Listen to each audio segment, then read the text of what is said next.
Sometimes the deepest tragedy in love is not betrayal or rejection, but pushing away the one person who truly cared, only to realize their worth after they are gone. A common but often misunderstood pattern shows up when real emotional closeness starts to develop. On the surface, it can seem like disinterest or emotional unavailability, but underneath, something much more complex is happening psychologically. Many avoidant women don't reject love because they are incapable of feeling it, but because true intimacy awakens a level of vulnerability they have spent years trying to keep under control. As closeness grows, the emotional defenses that once created a sense of safety start to feel exposed and unnecessary. What the partner experiences as rejection is often an unconscious act of self-protection, not a lack of care or feeling. Another layer of this dynamic is found in how deeply emotional independence becomes part of identity. Over time, self-reliance stops being just a coping strategy and turns into a full way of living, even a belief system built around survival. They learn to depend only on themselves, solve problems alone, and carry emotional weight without leaning on anyone else. On the surface, this can look strong, disciplined, and even admirable, and in many ways it is. But psychologically, that strength can slowly turn into emotional isolation. When a man enters with genuine consistency, emotional openness, and shared responsibility, it quietly challenges the structure she has built over years. Accepting that kind of support requires letting go of control and allowing someone into her inner emotional world, which can feel unfamiliar and even threatening to that carefully constructed independence. From this perspective, the human psyche naturally moves toward balance and wholeness when one side becomes too dominant. Carl Jung explained that when a person lives too strongly through one psychological pattern, the opposite eventually rises to restore inner equilibrium. For someone who has spent most of life relying on independence, control, and emotional self-sufficiency, the idea of depending on someone else can feel deeply destabilizing. Yet this tension is not a flaw in itself, but part of the mind's effort to integrate what has been pushed aside. In relationships, this creates a constant push and pull between the need for connection and the fear of losing autonomy. The real challenge is learning to hold both needs at the same time, without rejecting either one, even when it feels uncomfortable or unfamiliar. Even when love is sincere, steady, and emotionally healthy, it can still feel unsettling for someone who associates closeness with loss of control. Instead of being experienced as support, it may register as a disruption to their inner balance. The natural response then becomes emotional distance, not because the connection is unwanted, but because receiving it requires a redefinition of identity and how safety is maintained. This is where a quieter truth emerges. Strength is not about needing no one at all, but about having enough inner security to allow someone in without feeling threatened by it. When real care is present through consistency, attention, emotional availability, and future-oriented behavior, it is often meant as stability. Yet for someone with avoidant tendencies, those same expressions can feel like pressure, expectation, or subtle loss of autonomy. As emotional investment increases, so does the internal sensitivity to perceived restriction. What is intended as devotion may be felt as obligation, and what is meant as loyalty may be interpreted as emotional demand. From a psychological lens, perception is shaped heavily by internal conditioning. Carl Jung emphasized that the mind does not experience reality in a neutral way, but through deeply embedded inner patterns. When closeness has been associated with emotional risk, even healthy love can trigger defensive interpretation. Support begins to feel like intrusion. Stability starts to resemble confinement, and commitment can be misread as pressure. The withdrawal that follows is therefore less about rejecting a person and more about reacting to the meaning the nervous system assigns to intimacy itself. Over time, many relationships enter a push and pull rhythm that can feel confusing to the partner on the receiving end. Moments of warmth, openness, and genuine affection create hope that emotional distance is fading. But as intimacy deepens again, withdrawal often returns, bringing guarded communication and renewed space. This cycle is not usually deliberate. It reflects an inner split between the desire for connection and the fear of vulnerability that connection activates. Jung described the psyche as a system of opposing forces seeking balance, and here both attachment and protection operate at the same time. Eventually, when the person offering love reaches their limit and steps away, the emotional environment changes. What once felt like space may begin to feel like absence, and the reality of the connection only becomes clear when it is no longer actively present. Sometimes awareness arrives only after loss. When something is present, the mind often treats it as ordinary, but when it disappears, perception sharpens and emotional truth becomes clearer. Carl Jung explained that consciousness often expands through the experience of loss, because absence forces reflection in a way presence rarely does. In relationships, the distance that once felt like protection can later reveal its emotional cost. What was previously overwhelming or uncomfortable may slowly be reinterpreted as something rare, meaningful, and deeply valuable. This realization does not always come quickly, but when it does, it can feel sobering. It raises a quiet but important question. Can this pattern of pushing love away actually change over time? From a psychological perspective, the answer is yes, but only when unconscious reactions are brought into awareness and no longer allowed to operate automatically beneath attention. Instead of viewing closeness as a threat, it begins to be seen as an opportunity for emotional integration rather than loss of control. Yet awareness alone cannot fully transform the pattern. It must be paired with a willingness to stay present when discomfort appears, instead of immediately escaping into distance. Intimacy will always carry a degree of risk, because being truly seen means allowing another person access to the parts of ourselves that are usually hidden or carefully managed. This is where real connection actually forms. Growth requires learning to sit with that vulnerability without turning it into danger in the mind.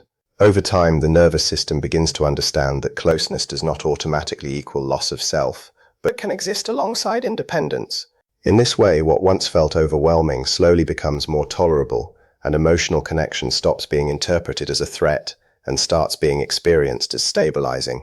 What makes this pattern so persistent is that it is not just thinking or choice, it is emotional conditioning stored in the nervous system. When someone has learned over time that closeness leads to pressure, loss of control, or emotional overwhelm, the body begins to react before the mind even has a chance to interpret what is happening. So even a healthy, stable partner can unconsciously trigger the same internal alarm system that was originally built in unsafe or unpredictable relational environments. That is why distance often shows up suddenly and instinctively. It is less about the present partner and more about the emotional memory being activated in the background. Over time, this creates a confusing loop. One part of the person genuinely desires connection, warmth, and stability, while another part equates that same closeness with danger or suffocation. So they may move toward intimacy when they feel safe enough, then retreat when that safety starts to feel emotionally exposing. From the outside, it looks inconsistent, but internally it is an attempt to regulate emotional intensity. The system is trying to find balance between attachment and self-protection, even if the method it uses creates distance instead of resolution. Change becomes possible when a person starts to notice these internal shifts in real time, not after the fact. The first breakthrough is simply recognizing the moment when closeness starts to feel uncomfortable and naming it internally, instead of acting on it automatically. That pause, even if it is very small, creates space between feeling and reaction. In that space, a different response can begin to form. Instead of withdrawing immediately, the person learns to stay present long enough to observe what is actually happening inside them. But staying present does not mean forcing comfort. It means allowing discomfort to exist without treating it as a signal of danger. This is where emotional tolerance slowly develops. The nervous system learns through repeated safe experiences that intimacy does not always lead to loss or overwhelm. In healthy relationships, consistency plays a major role in this process. When a partner remains steady, non-intrusive, and emotionally grounded, it gradually reshapes the internal association between closeness and threat. At the deeper level, the work is about integration. Independence does not need to be destroyed for intimacy to exist, and intimacy does not need to be rejected for independence to survive. The goal is not to choose one over the other, but to expand the capacity to hold both at the same time. When that begins to happen, closeness stops feeling like something that takes away the self and starts becoming something that supports it. When this internal shift begins, it rarely feels smooth or linear. Progress often comes in waves rather than steady steps. A person may experience moments where closeness feels safe, natural, even comforting, followed by sudden periods where the old defensive response returns just as strongly as before. This does not mean change is not happening. It simply reflects that deeper emotional patterns do not disappear instantly. They gradually weaken as new experiences accumulate. What is important in this phase is how those moments of withdrawal are understood. Instead of interpreting them as proof that nothing has changed, they can be seen as echoes of an older emotional system still losing its influence.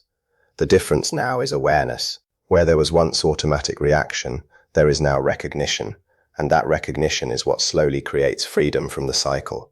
In relationships, this stage can feel especially delicate. The partner may still experience inconsistency, while the person going through the shift is trying to navigate internal conflict in real time. This is where communication, even if imperfect, becomes essential. Being able to say "I'm feeling overwhelmed" instead of disappearing creates a completely different relational outcome. It transforms withdrawal from something silent and confusing into something understandable and workable. Another important layer is learning that emotional intensity is not the same as emotional danger. For many people with avoidant patterns, high emotional closeness automatically gets interpreted as pressure or expectation. But with experience, it becomes clearer that intensity can also be shared joy, connection, or presence, not just obligation. This redefinition takes time because it directly challenges earlier emotional learning. As this process continues, the internal relationship with closeness begins to soften. Space is no longer the only place where safety is felt. Connection starts to develop its own sense of stability. And while the fear of vulnerability may not disappear completely, it no longer fully controls behavior in the same automatic way. As this shift deepens, something more subtle begins to change in how love is experienced internally. The mind no longer reacts only in extremes of safe or unsafe, too close or too far. Instead, emotional experiences start to feel more layered. A moment of closeness can feel slightly uncomfortable, but not overwhelming enough to escape from. A moment of distance can feel a little lonely, but not necessary to immediately fix by pulling away. This middle space is where real emotional regulation starts to form. What develops here is a growing capacity to stay in uncertainty without rushing to resolve it. For someone with avoidant pattern, uncertainty has often been interpreted as emotional risk, so the instinct is to reduce it quickly through distance or withdrawal. But as awareness strengthens, that urgency begins to soften. The person learns that not every emotional discomfort requires action. Some feelings can simply be experienced without being turned into decisions. This is also where relationships begin to change in quality. Instead of constant push and pull, there are longer stretches of presence, where connection is allowed to exist without immediate interruption. The partner may still see moments of hesitation, but they are no longer as disruptive or confusing as before. There is a growing sense that emotional closeness is not something that must be escaped, but something that can be navigated. At a deeper level, this is where emotional safety is slowly rebuilt, not through isolation, but through repeated experiences of staying connected while feeling vulnerable. Each time a person remains present instead of withdrawing, the internal system gathers new evidence that intimacy can be survived without losing the self. Over time, this evidence begins to outweigh older emotional conditioning, and gradually what once felt like a threat begins to feel like familiarity. Not perfect comfort, but something stable enough to remain in. As this familiarity grows, the idea of intimacy stops being defined only by fear or control. It becomes something more neutral, something the mind can engage with without immediately assigning danger to it. This doesn't mean old triggers disappear completely, but their influence becomes weaker and less automatic. The emotional system starts to respond with more choice and less reflex. At this stage, relationships often begin to feel less like a test and more like an experience. Earlier patterns of overanalyzing closeness or pulling away at the first sign of intensity begin to lose urgency. Instead of interpreting emotional depth as pressure, there is a growing ability to see it as shared space. That shift is subtle, but it changes everything about how connection is lived day to day. What also becomes clearer is that vulnerability was never the real threat. The real fear was losing control over how emotions might feel once they are shared. But through repeated safe experiences, the mind starts to understand that emotional exposure does not automatically lead to overwhelm. It can also lead to trust, grounding, and even emotional stability when it is met by someone consistent. In this process, the role of the partner also matters, but not in a way that requires perfection. What matters more is steadiness. When closeness is not used as pressure and distance is not met with panic, the nervous system gradually learns that it does not need to escalate either direction. This creates a relational environment where both people can breathe a little more freely. Over time, the internal story shifts from "I need space to stay safe" to "I can stay connected and still be okay." That is the point where avoidance no longer feels like identity, but like a pattern that can be understood, managed, and slowly rewritten through experience rather than force. As this balance becomes more lived than theoretical, emotional reactions start to lose their old intensity. Triggers may still appear, but they no longer fully take over the direction of behavior. Instead of instantly moving into withdrawal, there is more internal negotiation. A part of the mind may still want distance, but another part now remembers that closeness does not always equal danger or loss of self. That internal dialogue is a major sign of change, even if it feels subtle from the outside. Over time, this creates a different kind of confidence in relationships. Not the confidence of emotional detachment, but the confidence of emotional flexibility. The person begins to trust that they can move closer without being trapped, and move away without destroying the bond. That sense of internal freedom reduces the urgency that once drove avoidance. When closeness is no longer experienced as irreversible, it becomes easier to stay present within it. This also changes how conflict or emotional intensity is handled. Instead of seeing emotional moments as something to escape from, they can start to be viewed as something to understand. Difficult feelings become information rather than threats. This shift allows for more honest communication, even in imperfect form. Saying "I'm overwhelmed right now" becomes more possible than silently disappearing, which completely changes the emotional safety of the relationship. What is often misunderstood is that healing in this context is not about becoming someone who never pulls away. It is about building the ability to return, to reflect, and to re-engage without shame or avoidance. The cycle does not disappear overnight, but it becomes shorter, less dramatic, and more conscious each time it appears. And eventually, something quiet but profound develops. The relationship is no longer governed by fear of losing oneself or fear of losing the other. Instead, it becomes a space where both autonomy and connection can exist at the same time, not as opposites, but as parts of a more integrated emotional life. As this inner stability deepens, something quieter but more meaningful begins to take shape in relationships. Emotional presence becomes less effortful and more natural. Instead of constantly monitoring closeness for signs of pressure or withdrawal, there is more room to simply experience the moment as it is. The nervous system is no longer in a constant state of scanning for danger, which allows genuine connection to feel more accessible. This doesn't mean emotional sensitivity disappears. It simply becomes less reactive. Feelings still arise, but they are less likely to immediately translate into action. A wave of discomfort might come, but instead of turning it into distance, there is a growing ability to stay with it long enough for it to shift on its own. That patience with inner experience is one of the clearest signs that the old pattern is loosening its grip. In relationships, this creates a very different emotional tone. Conversations become less loaded with hidden meaning, and silence is no longer automatically filled with anxiety or interpretation. There is more space for misunderstanding without it immediately turning into disconnection.